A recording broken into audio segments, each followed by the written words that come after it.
Hi, this is Alan Stedham, author of Mindfire and Jordan's World, and I'm here today to talk about Let's Celebrate Adoption, which is an event put on by my publisher, Ambassador International, and it's going on all this week from November the 4th, this past Sunday, all the way through this Saturday, the 10th.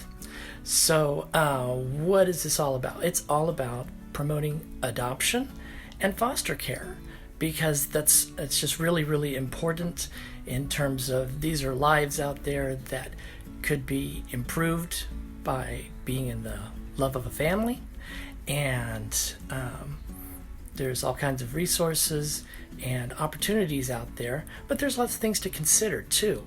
So do want to note that through Ambassador International's website, their web store, a portion of all of their proceeds this week will be going to Christian Alliance for Orphans.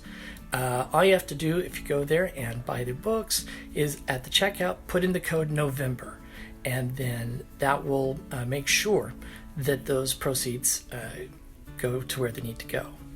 Another thing I want to tell you about is who all's going to be on this week, because we started off this Sunday with Katie Cruz Smith. Katie has adopted 3 children and has a lot of experience with this, so she was on talking about that. You can see her live video on the Let's Celebrate Adoption event page, and like me, she's talking for 30 minutes and goes into a lot of detail, and really I think helped to put across a realistic approach to adoption, because it's not something to be taken lightly. It's very important and it's very worth it, but there are challenges and they should be considered, not only for the adoptive parents but also for the children too, and I think that she did a wonderful job putting that across. So she was on yesterday. Mary Sanford was on, and she did a live video talking about her upcoming book, Unwanted, that's coming out next year.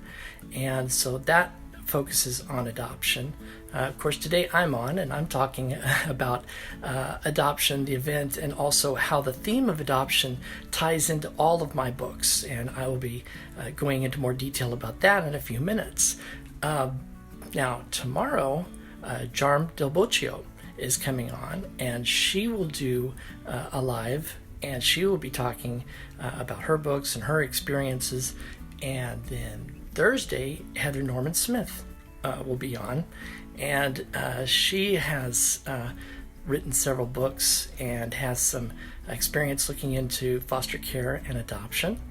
And then on Friday, Allison Wells will be on to talk. Now, something else to consider is that during this event, you can have a chance to win a $50 Amazon gift card, and that is from Ambassador International. But there are some steps. First of all, you have to be 18 years old and a U.S. resident to get the Amazon gift card. Now, what you got to do is go to the Let's Celebrate Adoption event page, and I'll post the link for that. But go there and click that you are going to this event as opposed to interested, and then share the event on your Facebook page. Now, you have to share it publicly so that they can track it and see that you did it, but share the event page and do so publicly, and then go to the discussion part of the event page and just leave 2 comments. That's all you got to do for a chance to win a $50 gift card from Amazon.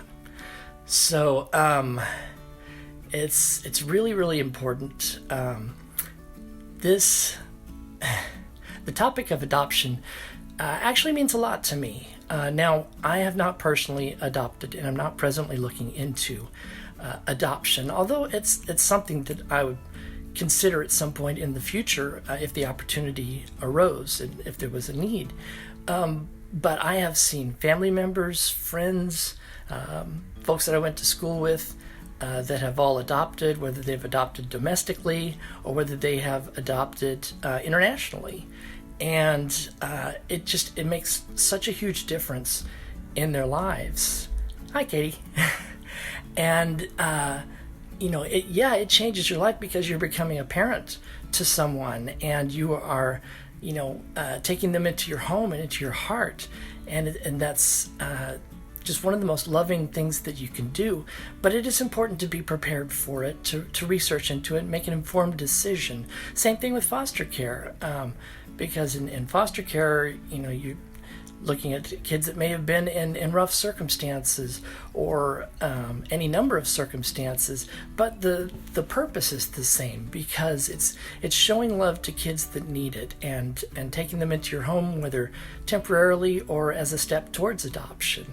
And I think that's huge, because one, they need it. A lot of these kids, as Katie has pointed out on the event page, there's a lot of orphans out there, and then there's just a lot of kids that, maybe their parents just love them but aren't able to raise them, and so they need a home. They need love, and they need a chance to become the people that they have the potential to be, and they just want that opportunity.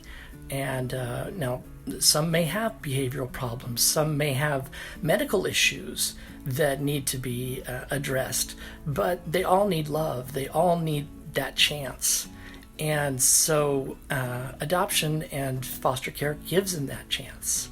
So I think it's just something that should be considered. It's a chance to make a difference in either one kid or several kids' lives. But again, don't take it lightly. It's not something that you should get into and think that, okay, I can just back out of this later. That's doubly devastating to the children, as Katie pointed out the other night. So, consider these things. Consider, if you're spiritual, if you're Christian, whatever your beliefs are, just make sure that you're making the right decision before entering into it. But once you enter into it, go into it with all your heart. They deserve that, and so do you, because it's like anything in life. Anything that is challenging is equally rewarding whenever you accomplish that task. And it's just like raising your own biological children. There's going to be challenges, there's going to be difficulties, but it's so worth it when you get the chance to see them grow, to see them learn, and to see them adapt to their circumstances and become better people for it. And eventually they will grow and leave, and maybe they'll have their own biological families, or maybe they'll adopt, and you can make that difference. So I think that's things that we all have to consider. And there's just so many kids out there that need this, that need to be loved. And so there's plenty of resources that will be available, web resources and the like, as well as other things that Katie can put on the Let's Celebrate Adoption page. And so now we will move on to the next topic, which is, what does adoption have to do with my books? Why am I on here today? Besides the fact that I care about adoption and foster care.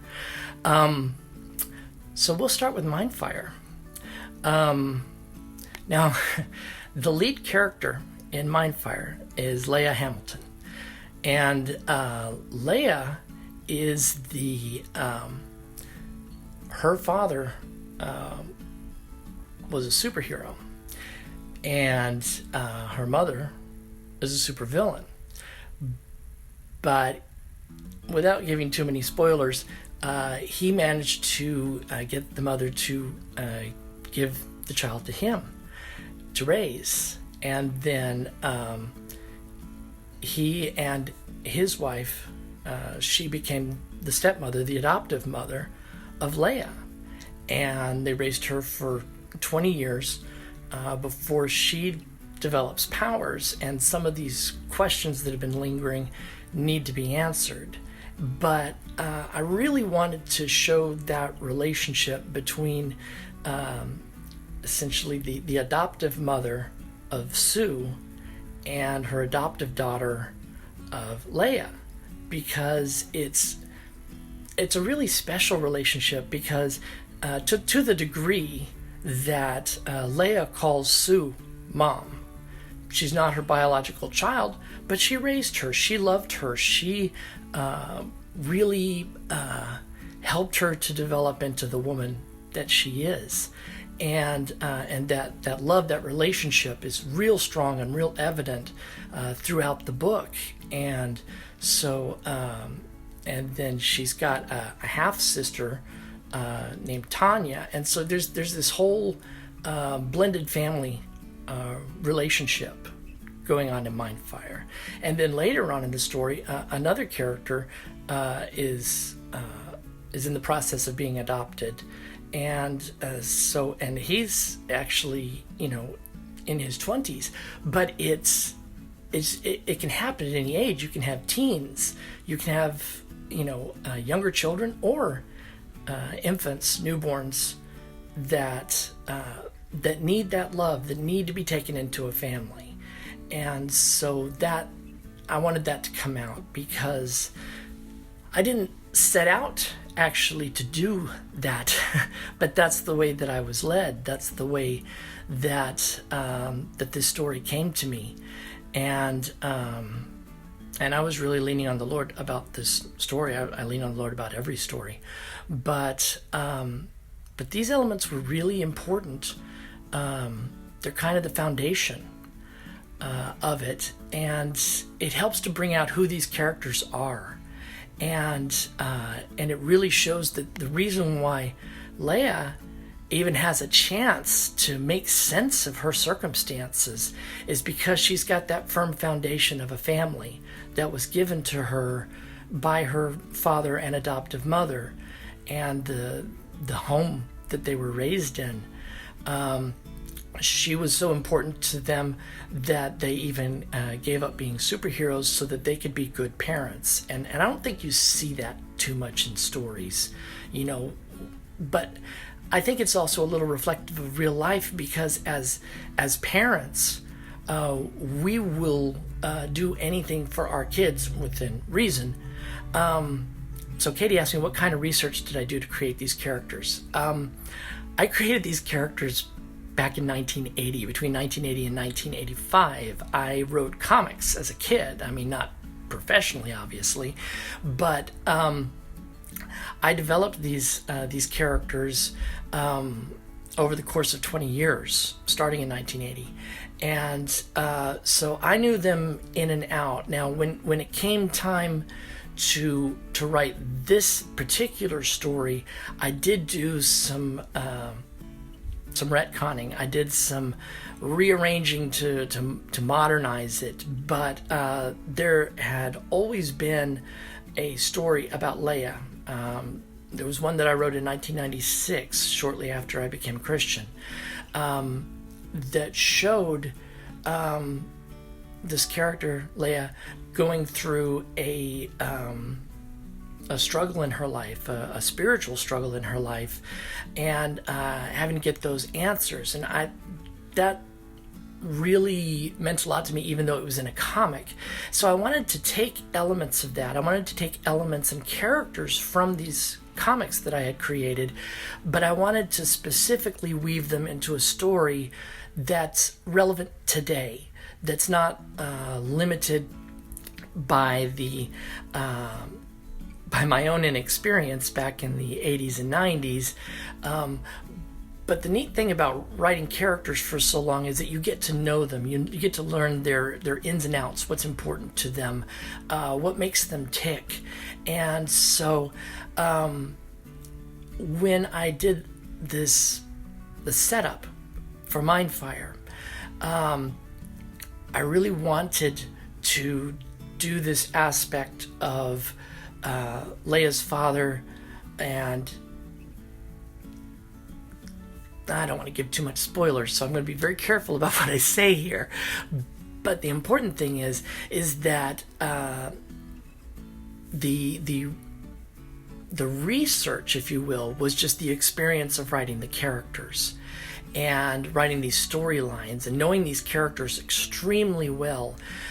But that said, I also had to take from real life experience of seeing some blended families and knowing how people have adapted to those circumstances in order to make this work, because you can only take fiction so far without a real reference to go by. I mean, fantasy is great, but if there's absolutely no reality involved with it, then people can't relate to it. And I wanted people to be able to relate to this story. And I feel like people can when they do this, because, Leia is no different than any other 20-year-old. She's got hopes and dreams. She's in love, and she wants things to go a certain way, but reality doesn't quite work like that. And when you're young like that, you make a lot of mistakes. That's just normal. You make a lot of mistakes all throughout your life, but particularly when you're in your 20s, because you've gotten out of your teens, you've gotten out of high school, but you're just trying to figure out this thing called life. And so you do what you think is right, and then you pay the consequences later. And that's exactly what's going on with Leia here. So even though she's had this firm foundation of a great family and a lot of love and, all the opportunities, she's still a normal person.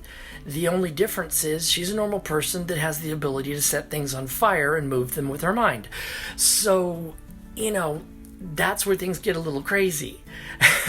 and she has to deal with those aspects of it, and it raises the questions: why do I have these powers? Where did this come from? And who's my biological parents that I could have these abilities? What does this mean?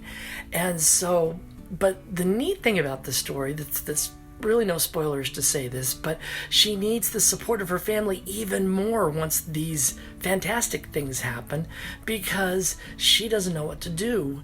And the more she tries to solve the problems on her own, the worse things get, because that's how it happens. At some point you got to turn to somebody in order to get answers in life. And one of the underlying things, this is a Christian book, one of the things that I want to be the underlying answer to in everything is that if you've run out of answers on your own, if you have tried everything, there is an answer out there, and his name's Jesus Christ. And he's the son of a loving God who only wants the best for all of us. And that, I think, brings out the hope, because there are dark elements in this book, but they're for a purpose. They're to craft a world where it is where bad things happen, but there's an answer to everything. There's hope.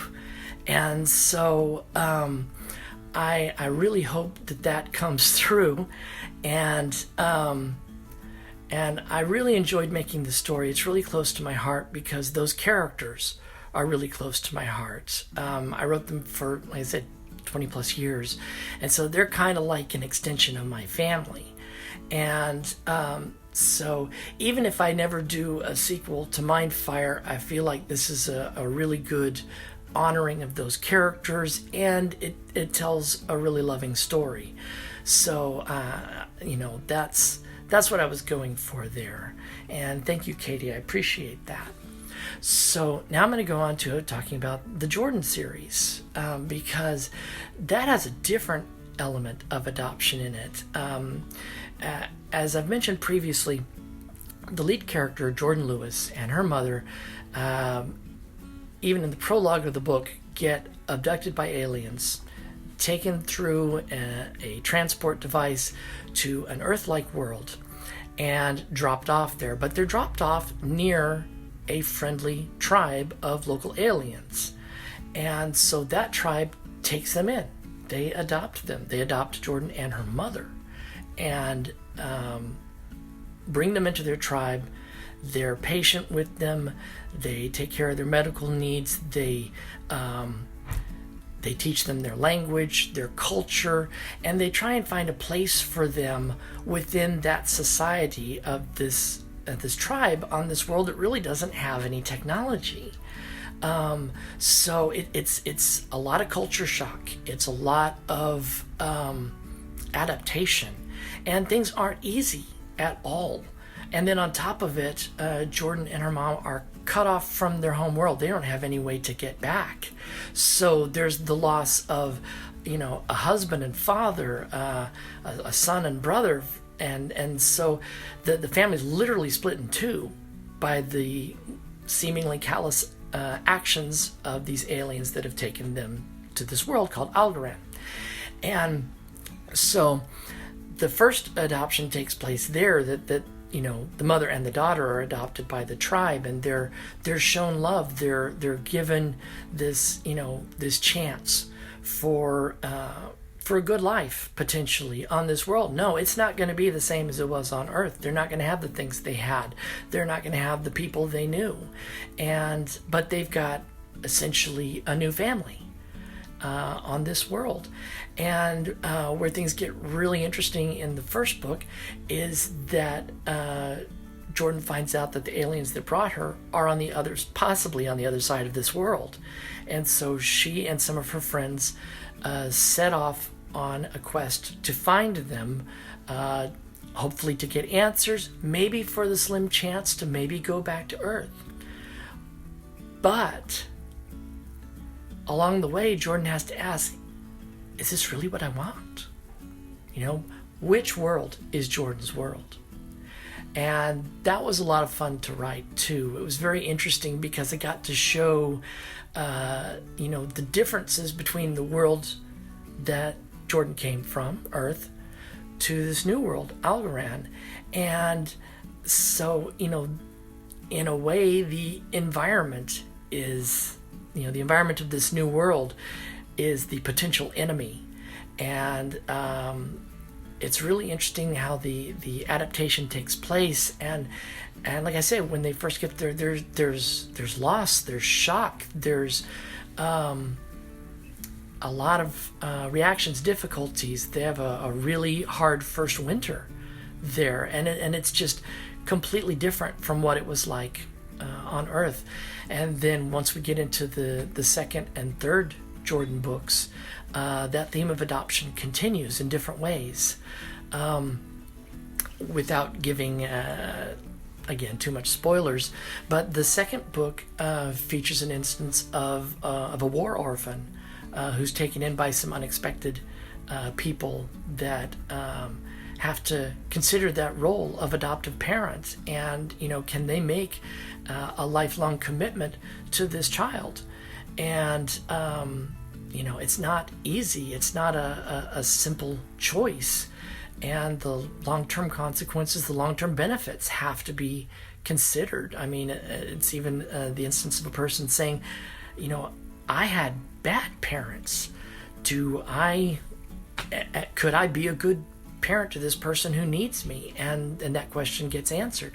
But I wanted to make things realistic. These are the things that were put on my heart, and I think they come through.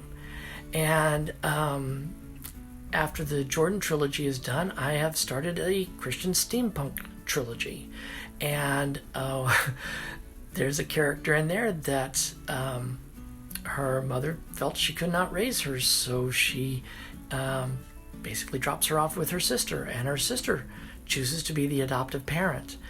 And there's a lot of aspects to that's brought out. That character, she wonders why her mother didn't want her, or why her mother couldn't raise her, and she's not completely accepted by the foster father. So I try and keep things realistic. Everything isn't 100% hunky-dory all the time, and again, I think that helps to keep things relatable, and more importantly, that's the way that things were put on my heart to write. And I think my hope is that it makes for more compelling characters and a more interesting story. So, so yeah, there's adoption throughout all my books, and it means a lot to me. And wow, we've already come along 25 minutes into 30 minutes. I personally am not. Katie asked if says it sounds like adoption is important to you. Is this something that you are involved in? Not directly.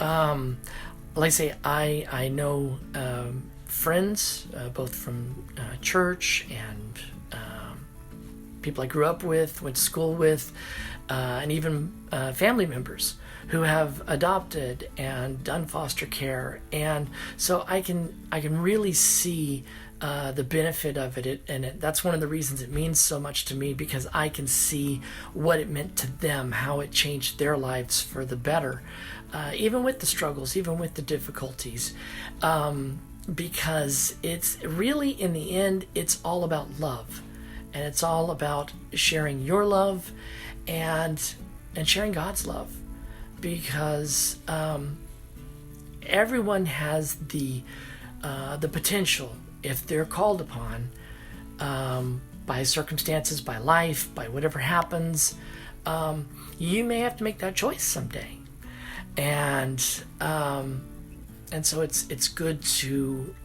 have the information that you need. So how do you come alongside your friends who have fostered and adopted? I think it's wonderful what they've done. I try to be supportive of it wherever I see it. One of my friends on Facebook that I went to high school with, she and her husband adopted internationally, and so every year they have Gotcha Day for their daughter. And I think that's wonderful. I think it's great to celebrate the day that you got your child. It's just, to me, it's the same as the birthday for the child. And so just, seeing how that they love their children, seeing how they raise them, the type of home that they have, the love that they give, I think that it's important to show that. I think it's important to be supportive of foster and adoptive parents. They need that. It's not easy, just like it's not easy raising kids, your own biological kids. Well, these are kids too. They're the parents. And so they need all the love and support that we can put on them and show them, and not to be questioned, not to be discouraged, because it's not easy. And so, I would say to anybody that maybe sort of on the fence about friends that have adopted, or not sure that they've made the right decision or something, any negativity you have, it's okay to have your own thoughts and stuff, just don't share them, because that can be really discouraging to someone, and they've got enough challenges as it is. So, we've all got to be considerate of each other, and adoption is a wonderful thing. It's a serious thing, and so is foster care. And so when we see that, even if you can't do it yourself, right now I can't adopt any kids or do foster care, but I can be supportive, and I can show respect to the people that do, and I think that's just super important. So we'll be winding down in a second, so I want to remind everybody that tomorrow we're going to have Yarn Del Boccio. She's going to be on, and then Thursday is Heather Norman Smith, and then Friday is Allison Wells. And also remember, you can have the opportunity to win a $50 gift card from Amazon from my publisher, Ambassador International. And all you have to do is go to the Let's Celebrate Adoption event page, indicate that you are going, and then share that event on your Facebook feed publicly so that it can be tracked, and then leave 2 comments somewhere in the discussion part of the Let's Celebrate Adoption page. And Katie's got a good link on here for you that you can learn more about getting involved with orphan care. And And also, I want to mention that this upcoming Sunday is Orphan Sunday, which is put on by Christian Alliance for Orphans, just to bring attention to adoption, foster care, and orphan care throughout the world. So we'll put some links up about that as well. I'm so grateful for everyone watching this video and being a part of this, and stick around for the other authors the rest of the week. And once this video is done, it'll post. If you're coming in late, no problem. You'll be able to see the whole thing. It'll post to my page. And again, I'm just so grateful to have the opportunity to be on here representing Ambassador International, representing adoption. And thank you so much for your time and for being here with me. And have a great day. And we'll see you again.